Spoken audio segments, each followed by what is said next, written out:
All right, welcome back. I'm Caleb Cray Haynes, and you're listening to the ecoChristian podcast. Amidst the continual exploration of what it means to be Christian on planet Earth.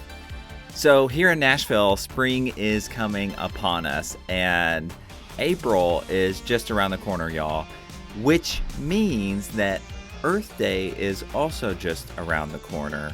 And so I wanted to take this opportunity to share with you about a great resource for Earth Day Sunday coming up that was just released. And so just FYI, Earth Day Sunday is the Sunday closest to April 22nd, when congregations often take that as an opportunity to do a deep dive into, our original vocation of Earth stewardship. But y'all, what I want to share with you today is this resource just released for 2024 by Creation Justice Ministries, and it's what's up. It's called Plastic Jesus, Real Faith in a Synthetic World. It's no secret that everywhere we look in our culture today, we find plastic. Yet, one place that you won't find plastic, however, is in the Bible. So, this unique resource from Creation Justice Ministries is designed to help congregations think more deeply about the ways that plastics impact our lives and God's creation. It is also intended to equip people of faith to take actions to address this epidemic in faithful and practical ways.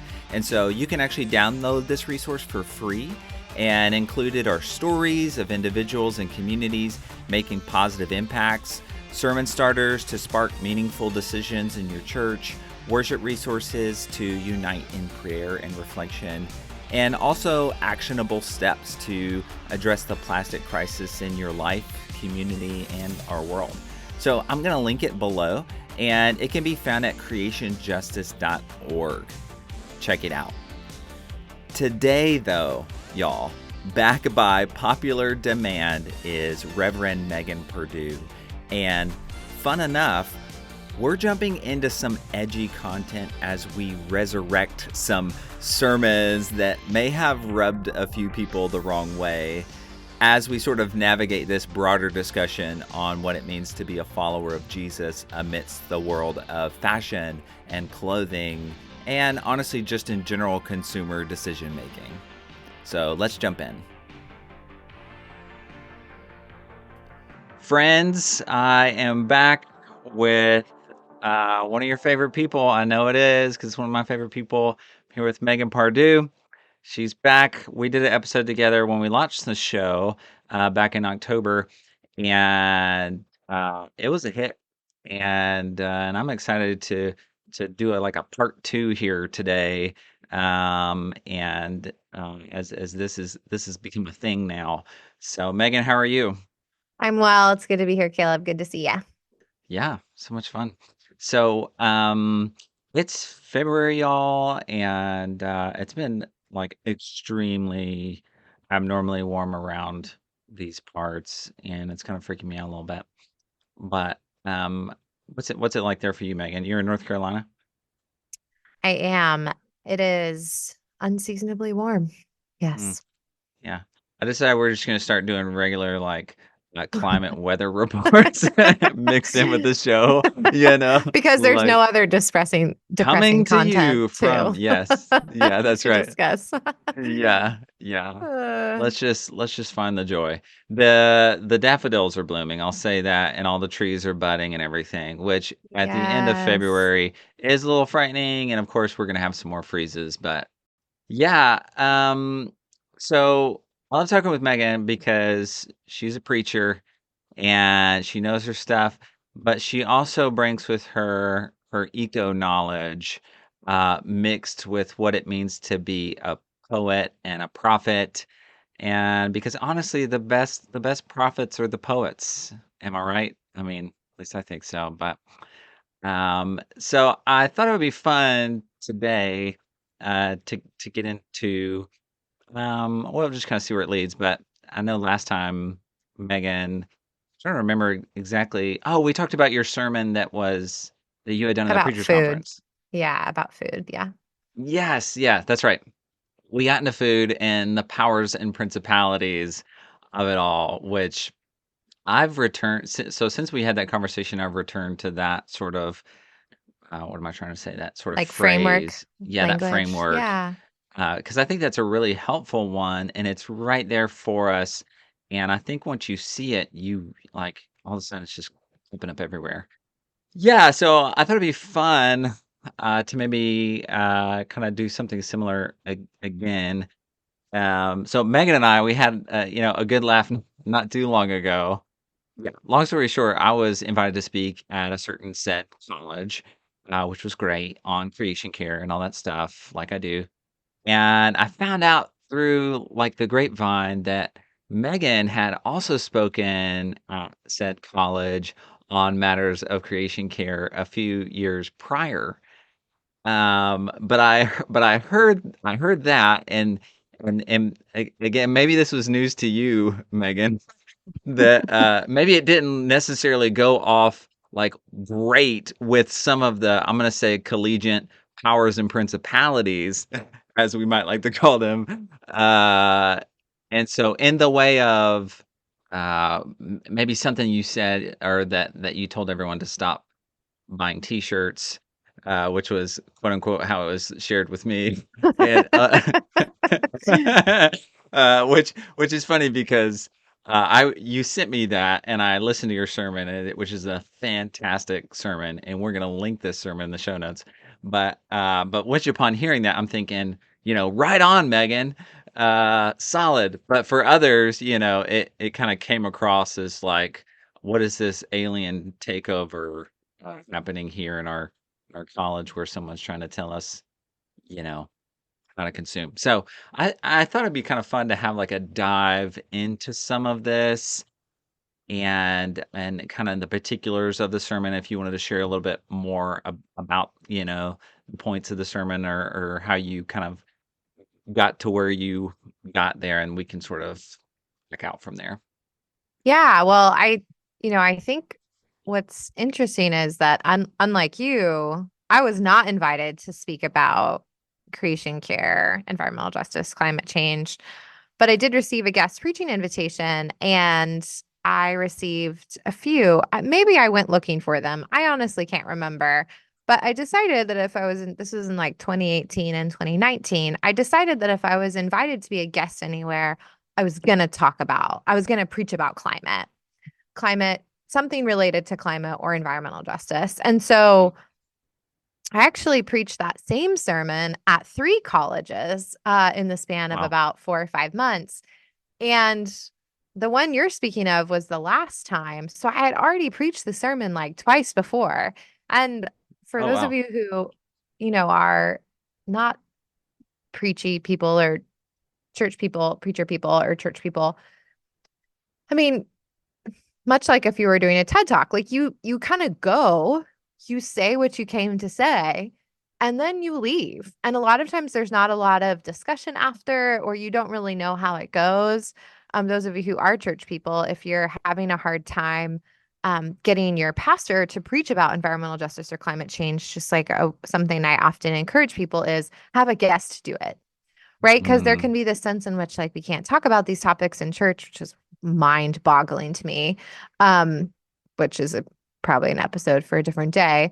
But all that to say, this like resistance, especially in more politically conservative spaces, because unfortunately the powers and principalities have captivated environmental justice and climate change to be a party issue when it's clearly not. Mm. But guest preaching is a great way to talk about things that are charged because I come, say what I'm going to say, and leave with like, you know, no Yeah. retribution or like nobody's going to like fire me, right? I'm just a Right. guest. Yeah. Amen and peace, Right. Yeah. So I guess my sermon at this particular college, like I said, I'd already preached the same one, which is not something I regularly do. But in this case, I wrote one sermon that I kind of liked and preached it 3 times in 3 different places. And because Mm. the context was similar, like small liberal arts Christian college, and I more or less wanted to, radicalize the 20-year-olds towards a life of discipleship that is really critical and aware of consumerism and consumption. Mm. And what do young people love? They love clothes. I mean, I love clothes. And so this particular sermon was about the fast fashion industry and just this desire for like more stuff, which is also feels really fitting for young adults, right? Like, why are you in college? Are you in college to study so you can get a job? And what's your kind of trajectory? Is it about engaging in the good work of God in the world through your vocation? Or is it about getting a degree in order to make money, in order to, have this very like kind of capitalistic imagination for what your life might look like that's related to owning stuff, whether that's a home or 401k or a closet full of shoes. So Mm. I preached the sermon and I didn't actually know that it was really poorly received until like a year later. I had no idea because I didn't have Yeah. any relationships with people at the Yeah. college. And all that to say, someone who was working for the college at the time when I was there and preached actually Mm. moved to Durham, where I live, for grad school and started attending our church. And he's like, you know that you like blew up the campus, right? And I'm like, what are you talking No, about? And he's like, people hated you. no way. Someone actually, this is all hearsay, of course, but from a trusted source, my friend. He Mm. said that someone made a meme and like even made it about gender. Like took my photograph of me in chapel and then wrote in all caps, "This is why women shouldn't preach." No, I'm not lying to you, Caleb. So no. I mean, the irony of ironies here is like I didn't think what I said was radical at all. But if we haven't shaped people to think about the life of discipleship, the life of following Jesus as anything beyond a faith that is disembodied, right? Or faith that's maybe all about my Mm. soul or my spirit or right, that's very or a faith that's really individualistic where like how I live on the earth and in relationship to my neighbors doesn't really matter. Which is a very kind of right, there's some really strong impulses from evangelicalism here that the life of faith is disembodied. It's about the spirit, or it's about the Mm. soul. If you have perhaps never thought about the way that you live and consume in relation to the gospel, I guess then it could be radical. Wow, that's so much there. I think I mean, ironically, probably the fact that the fact that it became kind of like the stuff of meme legend or whatever it did probably only helped spread the t-shirt Yeah, let's gospel hope so. in, The in the t-shirt in the gospel. end. And I'm sure that like is generalized. Like, of course you hear the top 10% of or the top 5% of like people who you get feedback from, and that's the negative ones. And so anyway, I don't want you to feel discouraged. Like I'm like the Oh, but I'm okay. I'm okay. yeah, yeah. And the sermon. So ironically, now I'm connecting these other dots. I Back in COVID, I gave a sermon at a different but similar university. And I'm realizing now that it also revolved around a T-shirt. And I preached through Leviticus 19, which is maybe not the most recommended thing to do with like a group of college students, but I thought it was the bomb. But I'm curious what the connections were that you were drawing. So you were in like Matthew 10, is that right? Or Yeah, I preach from the gospel story. It's actually I think I preach from Luke, but it comes up in multiple gospels, which is oh, right, right. the sending out of the disciples.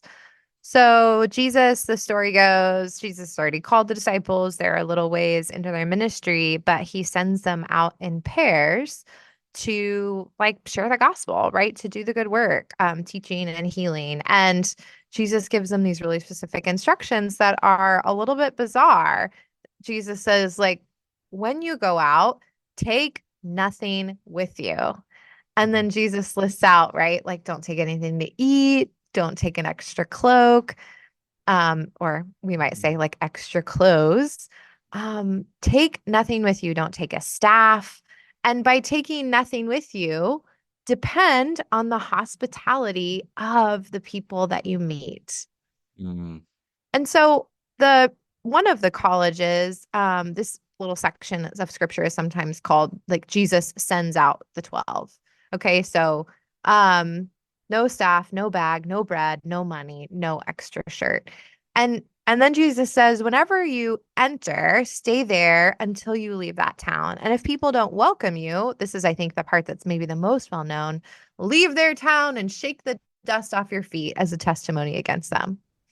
Mm, And so I like one of the colleges was talking like their theme for the year was discipleship or following the way. And so I thought, well, what about following the way? Like, let's, consider the way as it is this life of discipleship being sent out, right? This is the work that we do, I would say, in the church. Like we gather, we worship, we remember who we are, we come to the table. God remembers us, right? Remakes us into mm, a particular people, and then we're sent out into the world. Like this is the constant rhythm, I think, of life and of the life of faith and the life of the church.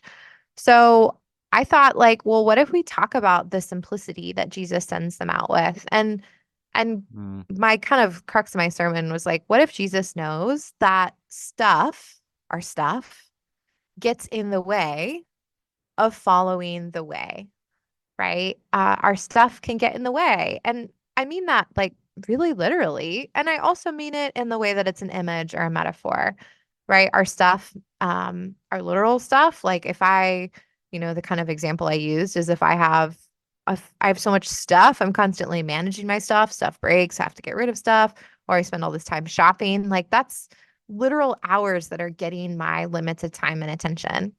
mm, Um, and I've been saying a friend had said a few months back, and it's really stuck with me.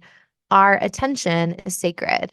So where our attention goes, I think that matters for the life of discipleship because it's sacred. So Jesus, I'm saying, like, in the sermon, I kind of said, like, maybe Jesus knows that our stuff can get in the way of the life of discipleship, of being sent out, of tending to other people.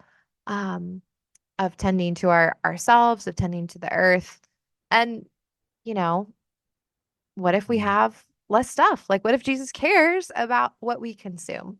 And so then I mm. kind of made the move into the t-shirt became kind of the the main image.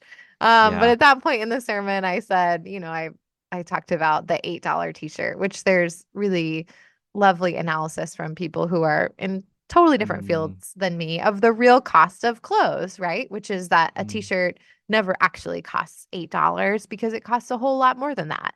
Just because the price tag says $8 doesn't mean that there wasn't a cost for the person who made the shirt, right? Who worked in a factory, who sewed on that tag, who, put that machine together that sewed those seams, or cost on the earth as the earth grew that cotton, right? That had to mm, be watered and then picked and then processed, the fabric that was dyed, then the garment being shipped, right? All of these are true, we hear that language now that's a little mm, more common now. Like, what is the true cost? Like the true cost of the t-shirt is a lot more than $8. And my point was kind of like, do you really need the $8 t-shirt? And is it possible that we could think about consumption differently? And I mm, gave some concrete ideas for how to do that while also exploring, like, in this particular sermon, I used the story of stuff, which is a great resource.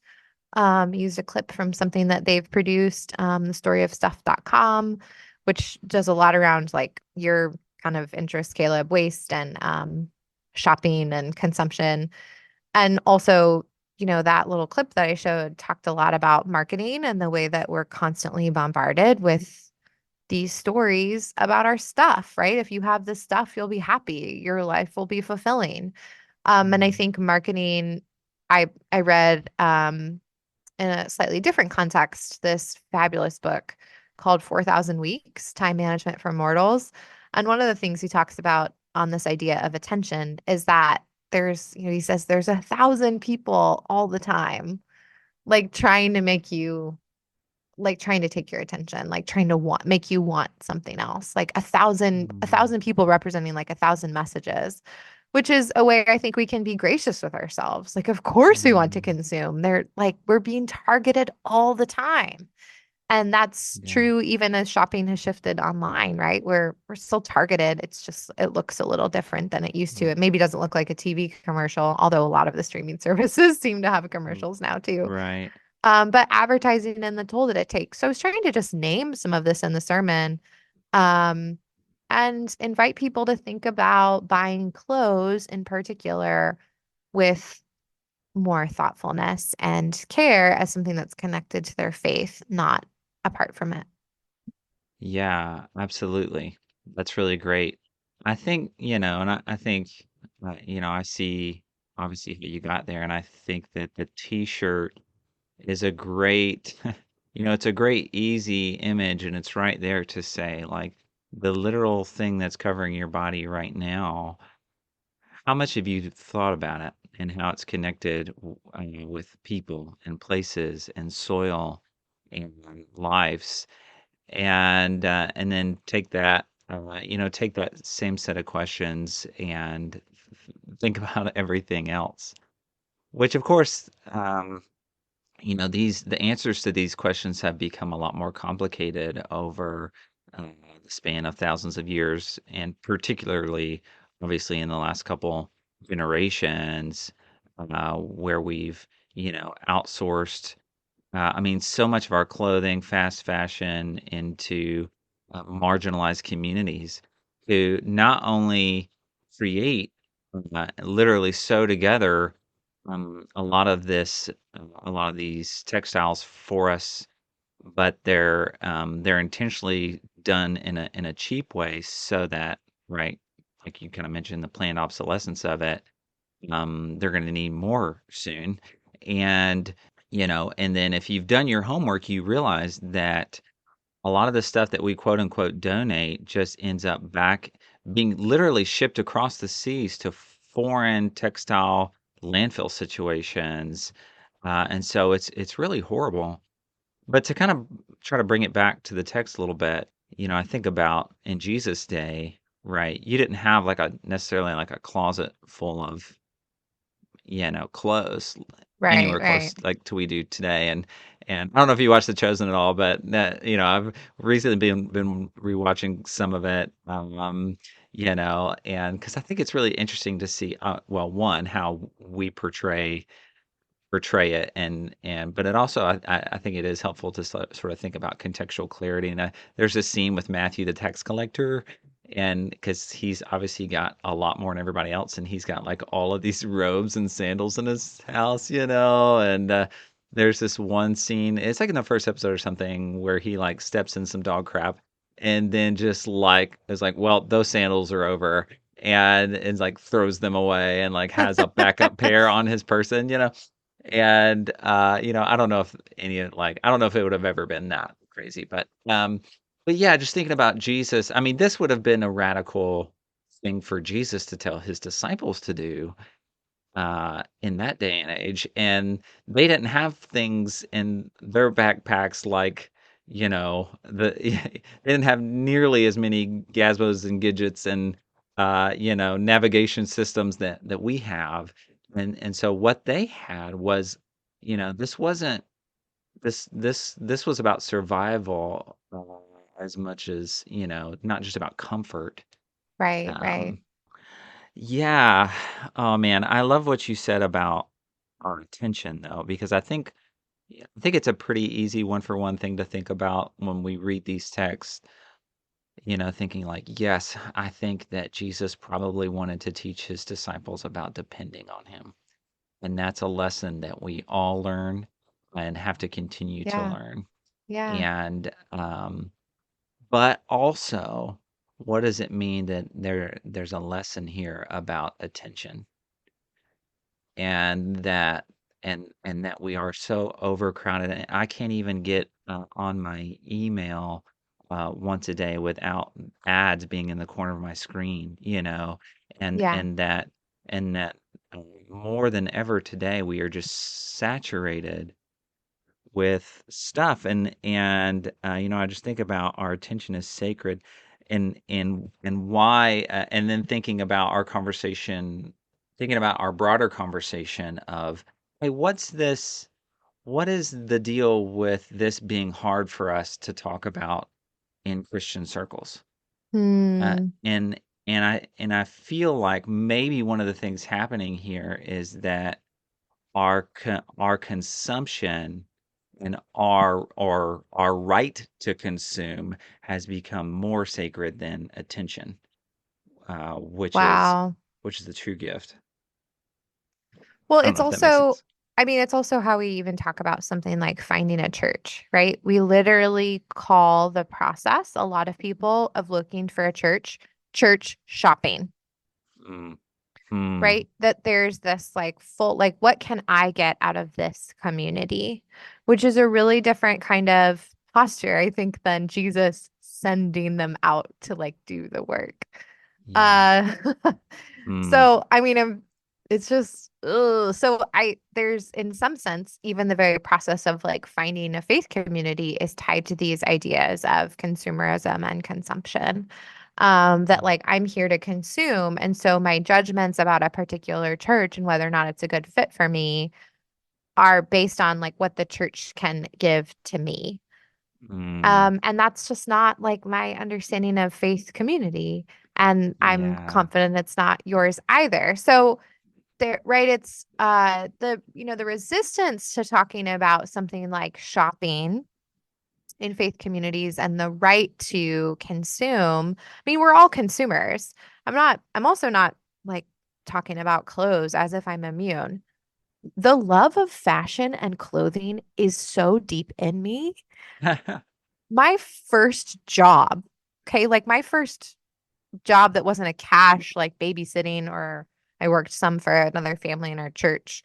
My first job was at the department store Nordstrom, like at the mall. Oh yeah. Like I've been Oh yeah. like I was My selling first job was clothes at from the age of Goodies. 15. Yes. Goodies? What is Goodies. I don't know if goodies? it's a department store. Yeah. I don't know if Is they're it like still a around. Sears or like a Yeah. It's like a Macy's? J.C. Penney. Okay. Oh Yeah. yeah. Yeah. It's a whole scene. You Hmm. can like Yeah. buy cologne or a set of pots and pans. Right. Yes. 100%. Well, I don't know if we had pots and pans. We might have. I don't remember. We had a lot of clothes though. So we started That's there. so funny that we Goodies. both started there. Okay, yeah. Well, Nordstrom's, well, it's high end. Yeah, Nordstrom's. Yeah, that's the good. Yeah, that's the better Um, stuff. I mean, I got that job because my grandmother worked there. That was like her career in retail. So, I mean, I was like at this impressionable age, right? I mean, right before the age, I guess, of these college students I was trying to talk to about consumption. Like, and I worked in this department called Women's Active, which is like women's like workout clothes and swimsuits, basically. So, I remember learning like whoever she is, she could be anybody, right? She doesn't just want the workout pants. She wants the pants. She wants the sports bra. She wants the sports bra top and she wants the jacket, right? That's like Mm, how you sell clothes. Of course, you don't sell just a pair of pants, you sell an outfit.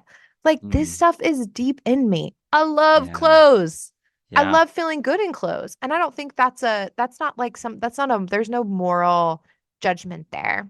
yeah. What we're talking about is consumption, excessive consumption, and not considering consumption and something so basic like clothing as connected at all to the life of faith. So I think a resistance to talking about Mm, consumption in Christian spaces, in particular evangelical spaces, I think it shows how captive we are to consumption and to capitalism. And I mean, that's not really that surprising, right? When we think about our churches not reflecting, right? Often, by our churches, Caleb and I are in this one denominational stream. And in like USA, Canada, I'm mostly talking about like white middle class churches because I know has different expressions and there are different dynamics when we're talking about race and class and ethnicity and culture. Um, mm, but the churches I've been a part of, right? And in a lot of conversations, I mean that we are so captive to the powers and principalities around money and wealth and access. mm, And so, buying mm, more is just like a regular part of the way that we live. and not one Mm. that's often examined as part of the life of following Jesus. Yeah, absolutely. And I think that's the key right there that I feel like we've as the people of God, like we've got to really grab these conversations and say, Look, everything that I wear, everything that I do, everything that I eat, everything that I choose to quote unquote consume, right, must be seen through a set of lenses about how God operates in the world. You Right. know, and that is beyond this disembodied gospel. And right, we make these connections fairly easily. You were around. We all wore bracelets that said WWJD. It was like one day someone was like, "Oh, we should actually do what Jesus does. Oh, we should make bracelets about this." Like Yeah. people are going to want to know about this. And but but but it transcends so much further than obviously feeding our neighbor, visiting those who are in prison, right? And I think the connections for all of these things is Jesus saying, hey, look, what you do with what's in your hands actually matters a whole Right. lot. Right.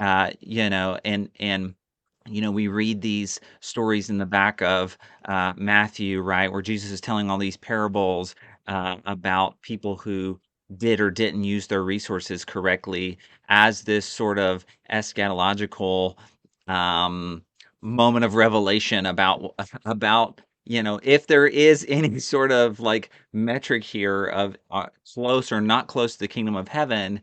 It Right. is the good stewards who put their resources to work as the master sees fit, and or as like our homeboy John Wesley might say, to be good stewards, right? That everything that is here is not ours, but we're stewards of all of this.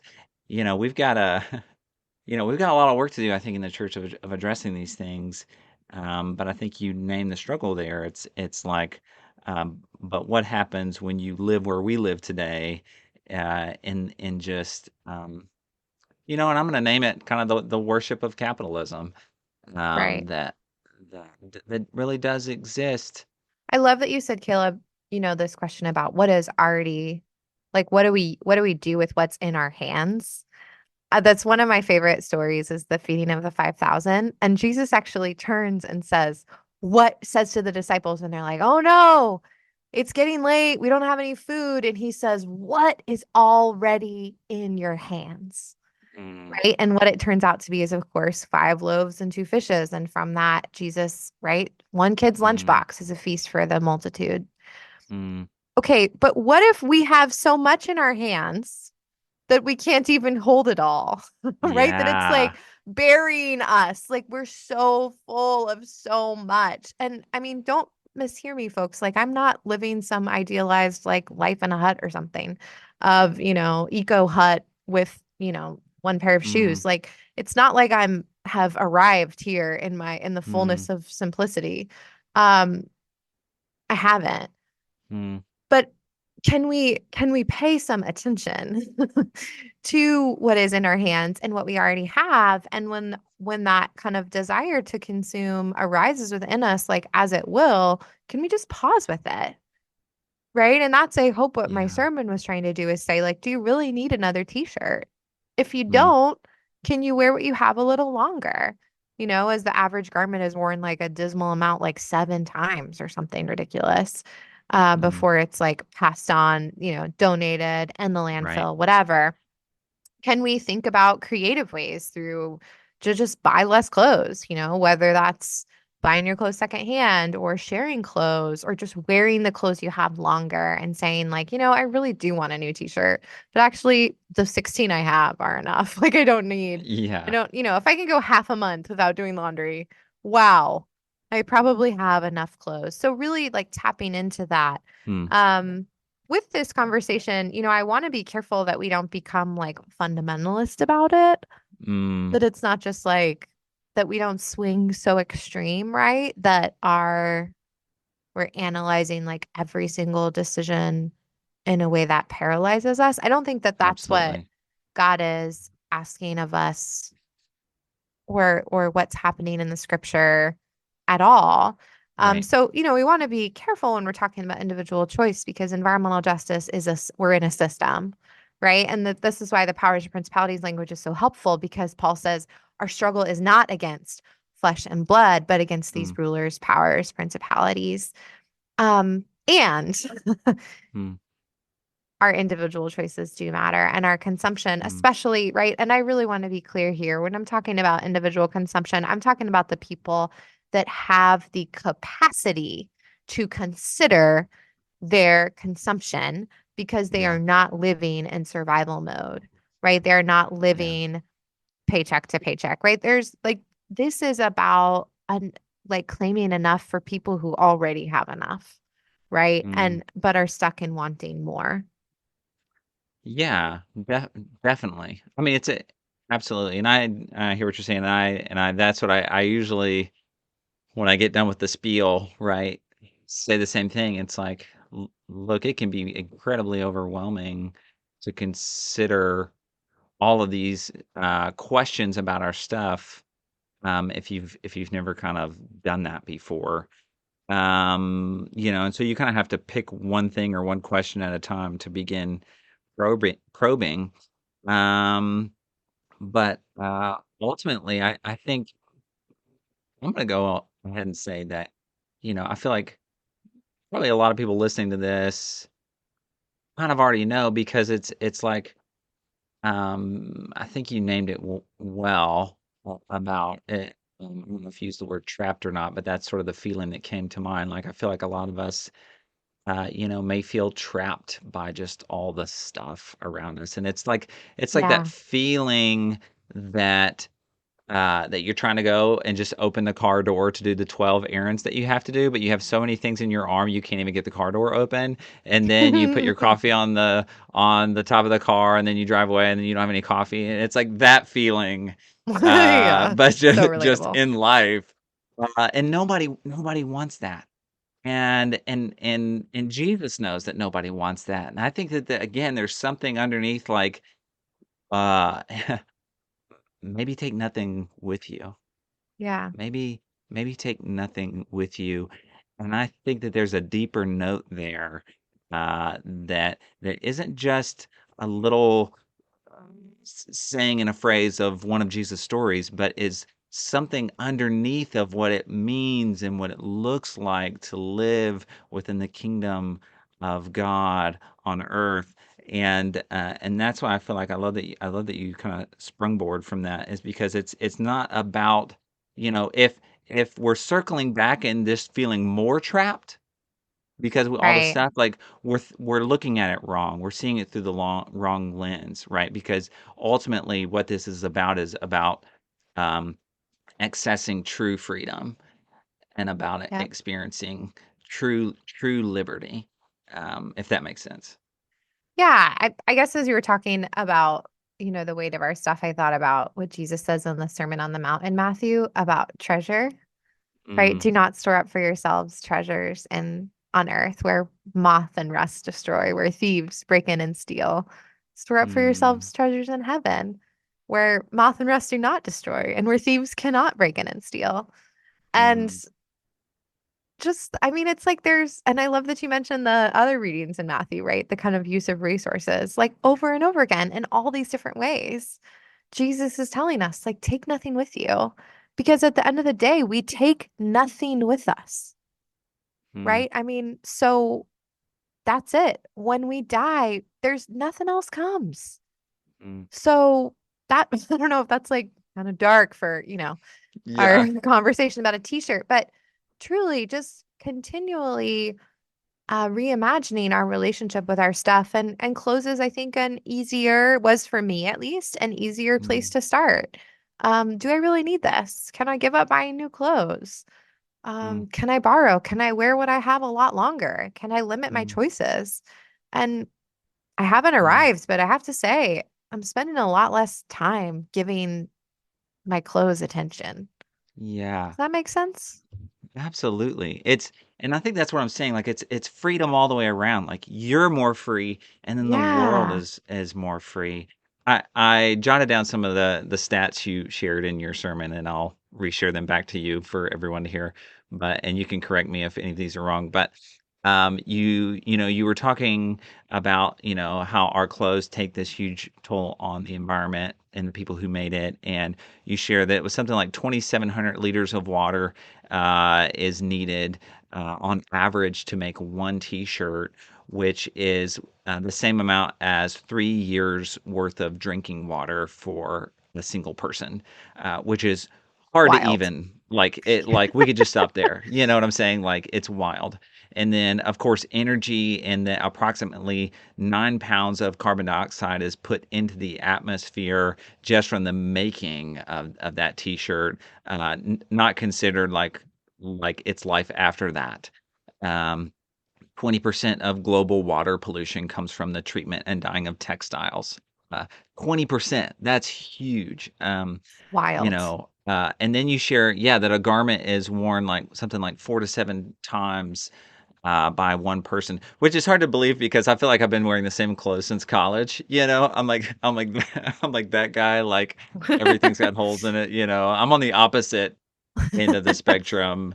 But I think that's important to say too is that no matter where you're at here, there's part of this to grab. I think like obviously here at our house, we're pretty intentional, I mean, to say the least, about our, stuff. But if I were to take this little camera and poke it around, like you would just see like stuff everywhere, and it's like, it gets to the point it feels like out of your control. Yeah. And and our kids somehow our kids come home with more stuff every single day. Like people just give it to them, like at It's school, their mind friends. boggling. It's mind-boggling, and so your small home, like, feels even smaller, and I obviously, this is kinda getting to minimalism and all of that, and there's a reason that, people go way down in the minimalism hole because, yeah, there is a sense of trappedness there, and but I think it is important to say, coming back to your point, that it can still feel like let's make sure we acknowledge the humanness of this, and it can still feel really out of your control. Well, and just, I mean, a few changes and choices can, make a big difference as it, I love that. What's the saying? It's like one one person, the difference, right? My one buying habits, the buying habits of just me. It's a drop in the bucket, a drop in the ocean. But how many of us can change how we buy and how we shop and the Mm, demand? Like how do we, right? How do we become people who care about these things and you are who you hang with. So if mm, you are who you hang with, like, the people that you're around, are they people that are filling your life with more stuff or pressuring you to have yeah. more? Or are they people who are liberated by some of the freedom that we taste when we are less tied down to looking super cool and Mm, having the newest whatever.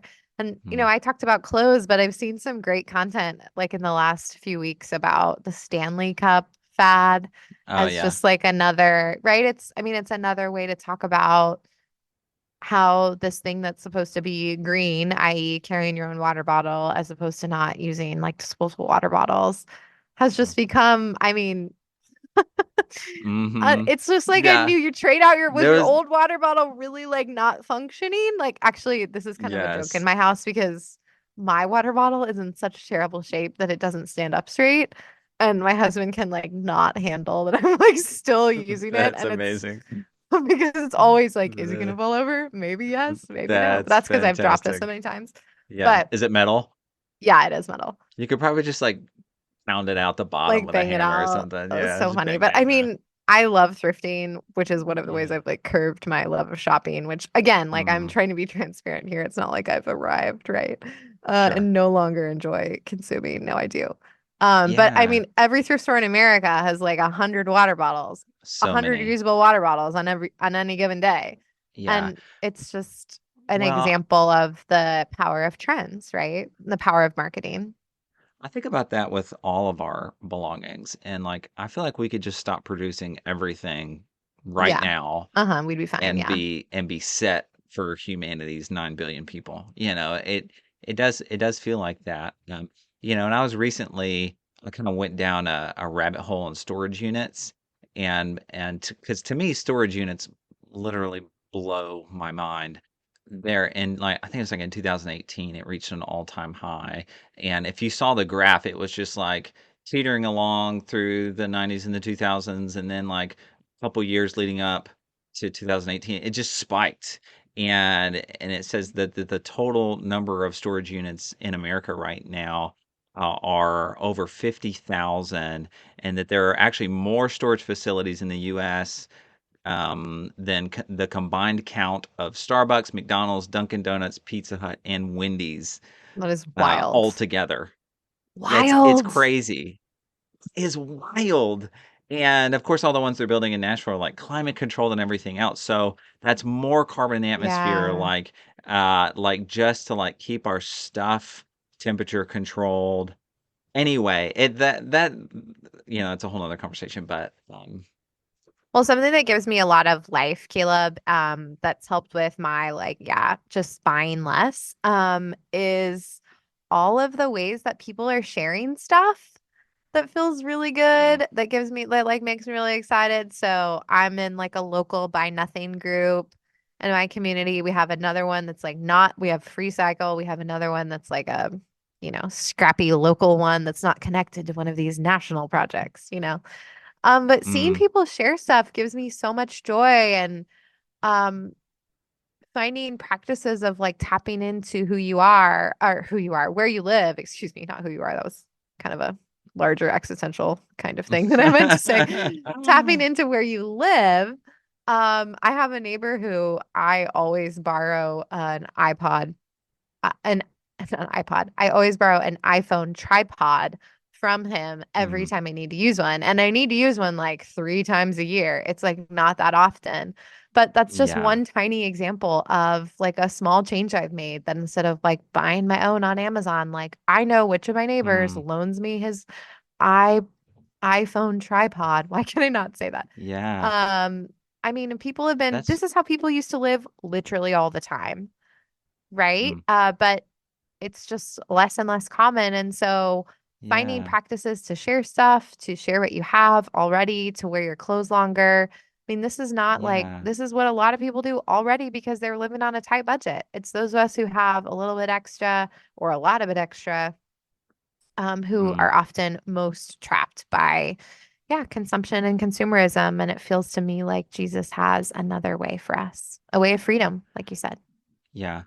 I really appreciate you sharing that, and I think that's a good helpful note to kind of go out on here, and and that there's a vulnerability to it, and I think that's part of the secret sauce as well. If we're honest, when it comes to something as simple as sharing is really a key ingredient to the whole kingdom of God thing, and not ironically a key ingredient to the restoration of creation.